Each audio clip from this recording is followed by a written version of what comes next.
Fitoria e fundit në Vor i dha mundësinë Elbasanit që të ngushtoj me 3 pikë diferencën me vllaznin kryesuese dhe për të mbajtur gjallë shpresën për titull.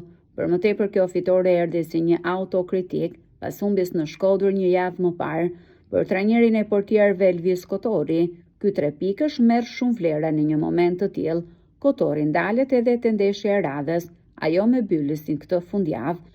Kjo fitore ishte shumë e rëndësishme, sepse ne vini nga një humbje e pamerituar në Shkodër, po kështu është futbolli, edhe ku pëson gol fund duhet pranojmë, sepse kjo është futbolli. Por kjo ndeshje që me Vorën tregoi që ne fituam një fushë edhe një ekip shumë simpatik dhe shumë të fortë si Vora, që na bën të mundur të jemi në garë për në Final Four.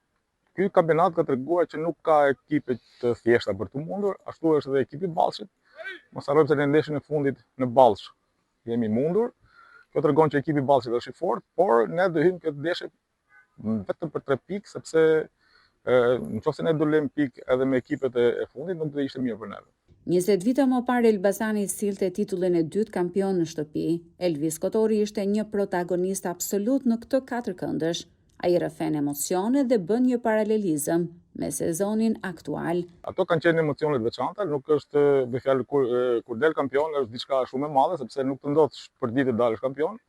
Rradh herë në jetë ndodh, por ne tani këtë vit përqendrohemi ke Final Four, pastaj hym Final Four të shohim më tej se çfarë do ndodhi. Atmosfera është e mirë në ekip, gjërat janë rrugën e dur, të shpresojmë.